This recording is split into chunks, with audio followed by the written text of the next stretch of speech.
Funcionamiento de la red celular.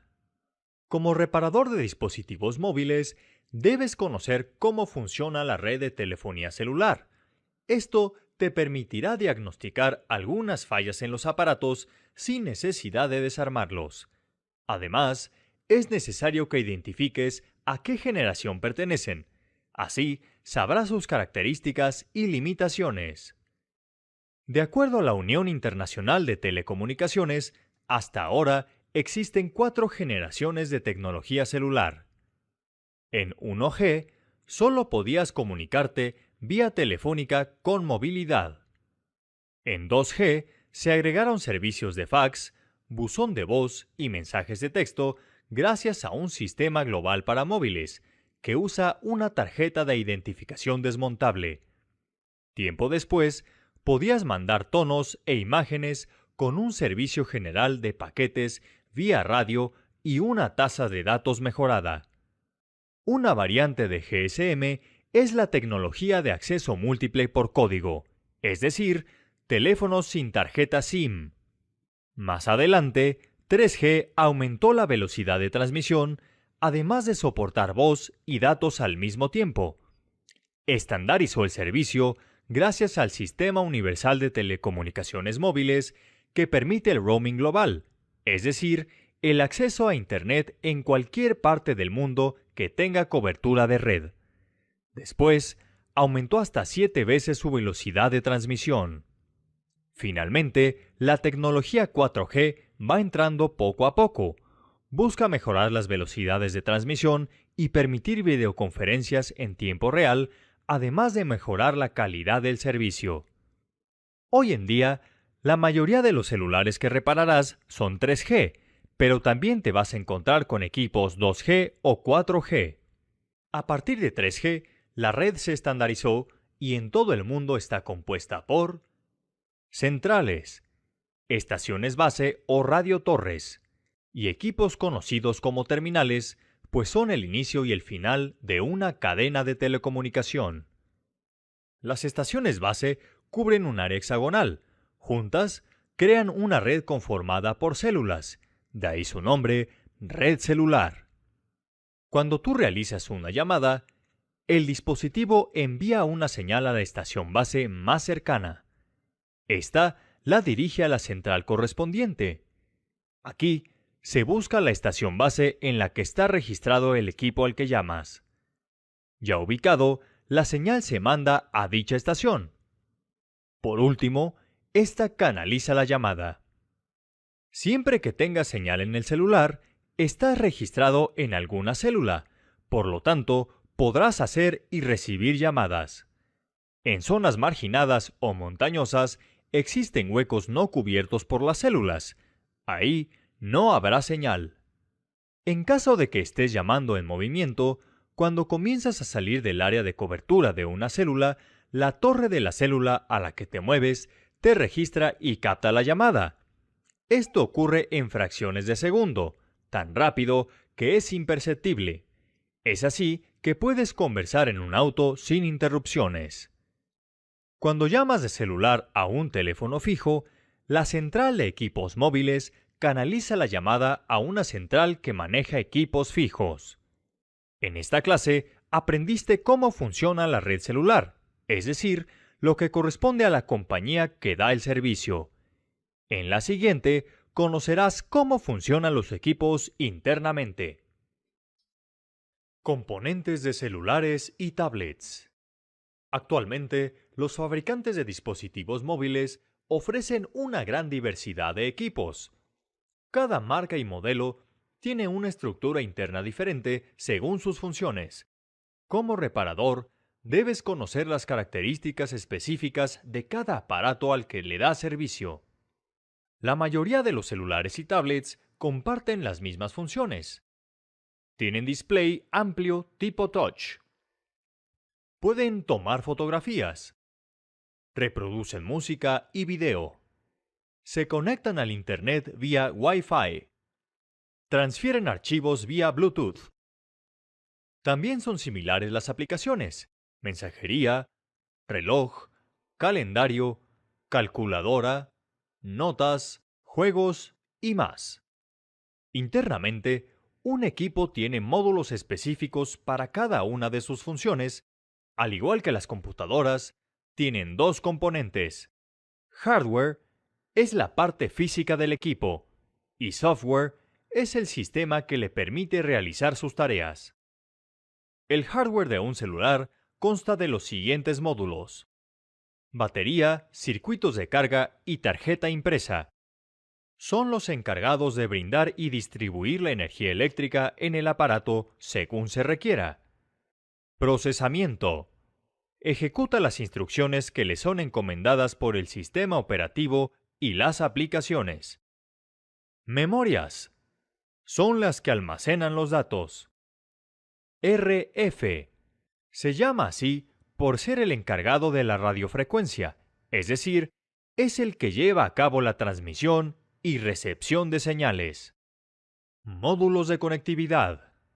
Se encargan de conectar el equipo móvil con otros dispositivos para intercambiar datos como fotos y música o para compartir Internet. Pueden ser inalámbricos como el Wi-Fi y Bluetooth o alámbricos como el puerto USB. Audio. Es el que controla el micrófono, los auriculares y el altavoz. Display. Es el que controla y convierte información para mostrarla en la pantalla. Sensores. Son los que captan variables como giro, aceleración, iluminación, proximidad, entre otros. El software de un celular consta de los siguientes módulos. Sistema operativo. Es la plataforma que administra los procesos y la comunicación dentro del aparato. Aplicaciones. Sirven como medios de comunicación con el usuario. Tienen funciones específicas de manera similar a los programas en una computadora, por ejemplo, procesadores de texto, reproductores de música y juegos. Todos los módulos de hardware trabajan en conjunto con el software. Así, el equipo móvil está siempre listo para que el usuario pueda disfrutar todas sus funciones. Conceptos básicos de electrónica. Como aprendiste en la clase anterior, los celulares y tablets tienen internamente módulos que controlan sus funciones.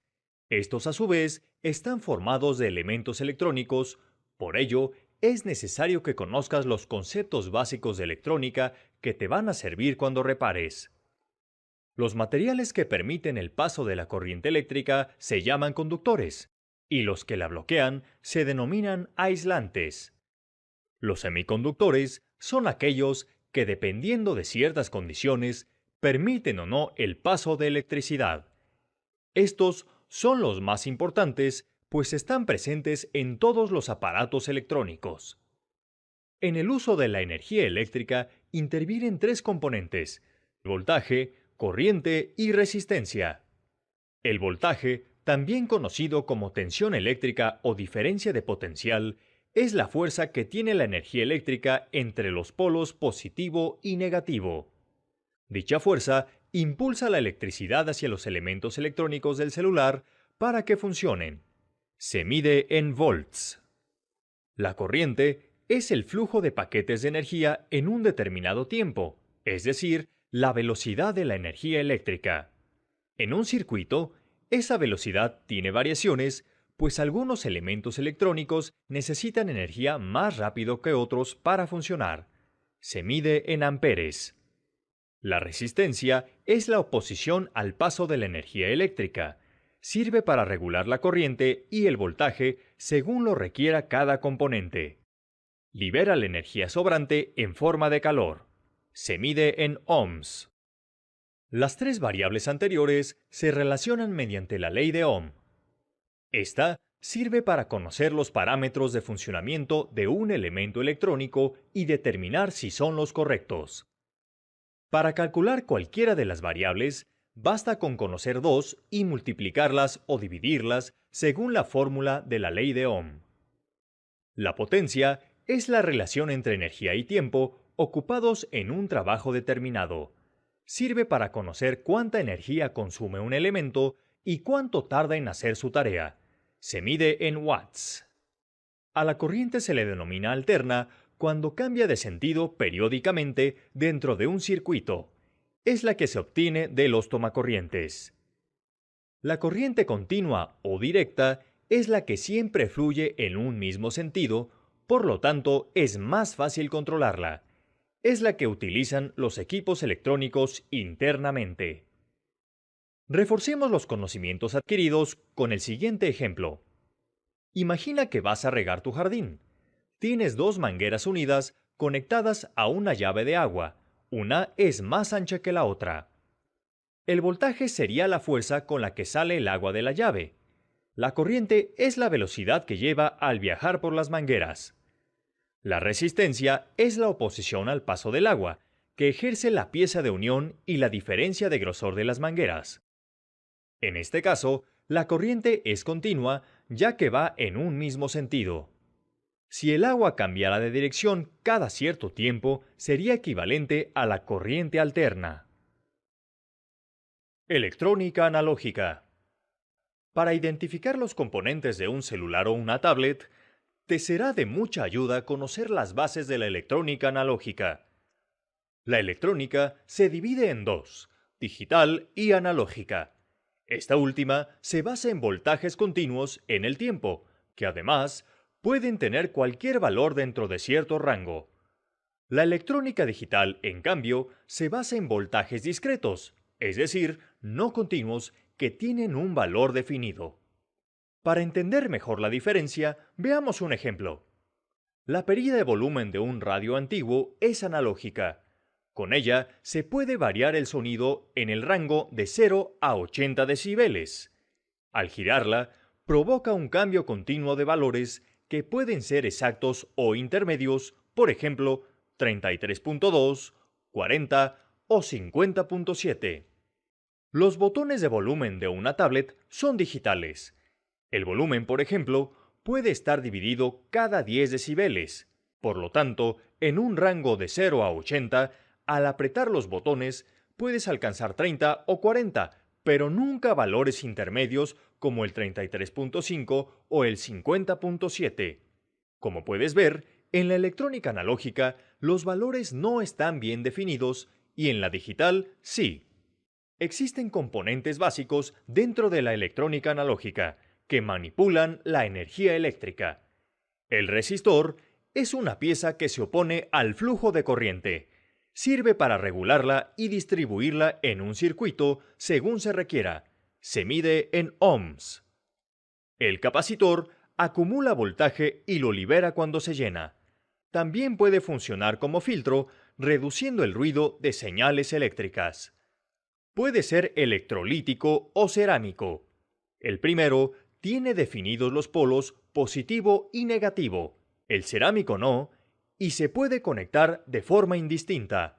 Su unidad de medida son los farads. El inductor, también llamado bobina, acumula corriente y la libera cuando se requiere. Sirve además para minimizar el ruido de señales eléctricas. Su unidad de medida son los henrys. El diodo deja pasar la corriente en un sentido y en el otro la bloquea. Es un semiconductor hecho de silicio o germanio. En general, sirve como rectificador de corriente, pero hay otros tipos, como el diodo Zener, que son reguladores de voltaje. Hay otro diodo emisor de luz que se ilumina cuando se polariza correctamente. El transistor consta de tres terminales o pines, un emisor, una base y un colector. Es un interruptor o amplificador de corriente. Se subdivide en dos grupos, bipolares y de efecto de campo. Todos estos componentes pertenecen a un circuito analógico dentro de un celular o una tablet y son la base de la electrónica. Electrónica digital. Todos los celulares y las tablets tienen componentes electrónicos digitales. Conocerlos te ayudará al momento de hacer tus reparaciones. En el circuito interno de un celular, cuya fuente de voltaje es fija, si un LED está prendido, tiene 5 volts y si está apagado, tiene 0. En electrónica digital, a esto se le conoce como estados, denominados 1 lógico y 0 lógico, respectivamente. Estos valores están bien definidos y no cambian. Existen dos familias lógicas en los circuitos electrónicos digitales: TTL y CMOS. TTL trabaja con 0 y 5 volts. Este grupo de componentes basa su funcionamiento en transistores BJT. CMOS usa 0 y 12 volts. Está construido con transistores tipo MOSFET, que cambian de un estado lógico a otro con rapidez. Ambas familias también trabajan con 1.5 o 3 volts como estado 1 lógico. Los circuitos CMOS son sensibles a la electricidad estática, que puede quemarlos internamente. Esta es la razón por la que se debe utilizar una pulsera antiestática al manipularlos. Existen varios componentes de la electrónica digital. En un código binario de 0 y 1, hay componentes que combinan estos estados. Tal es el caso de las compuertas lógicas, que obtienen una salida específica dependiendo de las entradas. Las principales compuertas son NOT, AND y OR. Internamente están hechas de transistores y son la base de la electrónica digital. Combinando compuertas lógicas, se obtienen los llamados flip-flops, que son circuitos que mantienen un estado lógico. Esto los convierte en las memorias más simples. Hay varios tipos. Cada uno tiene diferente respuesta a los estados de entrada. Como los flip-flops son discretos, para funcionar necesitan cambios de estado cada cierto tiempo. Para ello se utiliza un generador de pulsos, que por lo regular es un cristal de cuarzo. Cuando éste se somete a presión, emite una señal periódica, es decir, pulsos de voltaje millones de veces en un segundo. A esto se debe la alta velocidad de procesamiento en tablets y celulares. Las señales periódicas tienen dos características principales: amplitud y longitud. La primera está determinada por el voltaje de la onda. La longitud se define con la frecuencia, la cual depende del tiempo en que la onda se completa. Por ejemplo, una frecuencia de 20 MHz es una onda que se completa y se repite 20 millones de veces en un segundo. Un circuito integrado, también conocido como chip, es un conjunto de miles de transistores compactados en microcircuitos. Se fabrican en placas de material semiconductor en una o varias capas. Pueden ser desde compuertas lógicas simples hasta microprocesadores complejos. En un celular o una tablet se manejan varios circuitos integrados. Cumplen funciones de almacenamiento de datos, transmisión de señales, procesamiento de instrucciones, entre otras. Todos los chips tienen hojas técnicas de especificaciones del fabricante, en las cuales se indica la nomenclatura de sus pines y los detalles de operación. Uso del multímetro. Durante la reparación de aparatos que tienen muchos componentes electrónicos, el multímetro te será útil para determinar posibles fallas en su funcionamiento. Existen diferentes modelos, pero todos sirven para medir voltaje, corriente, resistencia y probar la continuidad eléctrica. Se componen de cables con punta, bornes de conexión, perilla de selección y pantalla. En cualquier medición que realices, el cable negro siempre va conectado a la terminal COM. Para medir el voltaje, coloca el cable rojo en el borne que tiene una V. Gira la perilla hasta el símbolo de voltaje de corriente directa. Coloca las puntas en la terminal de la cual quieres conocer el voltaje. Los resultados serán en volts o milivolts. Si deseas medir un solo componente, coloca las puntas en los pines o terminales del mismo, es decir, colocando el multímetro en paralelo. Para medir la corriente, el multímetro tiene dos bornes, uno para miliamperes y otro para amperes. La corriente de un aparato electrónico se mide en miliamperes, así que coloca el cable rojo en el borne correspondiente. Gira la perilla en la posición señalizada con MA. Desconecta cualquier componente. Coloca las puntas del multímetro en las terminales del circuito abierto. Este procedimiento se llama medición en serie. Antes de medir la resistencia o comprobar la continuidad, desenergice el circuito. De lo contrario, el multímetro puede dar lecturas equivocadas e incluso descomponerse. Conecta la punta roja en el borne con el símbolo de ohms. Gira la perilla al símbolo de resistencia. Coloca las puntas en el componente o circuito que vas a medir. La medida de la resistencia aparecerá en ohms, kiloohms o megaohms. Para comprobar continuidad, solo cambia la perilla al símbolo tipo timbre. Si el multímetro marca 1 y emite un pitido, significa que hay continuidad. Si marca 0L y no hace ruido, no la hay. En cada medición, sujeta con firmeza las puntas del multímetro y evita tocar las terminales metálicas con tus manos, ya que puedes alterar la medida o dañar un componente.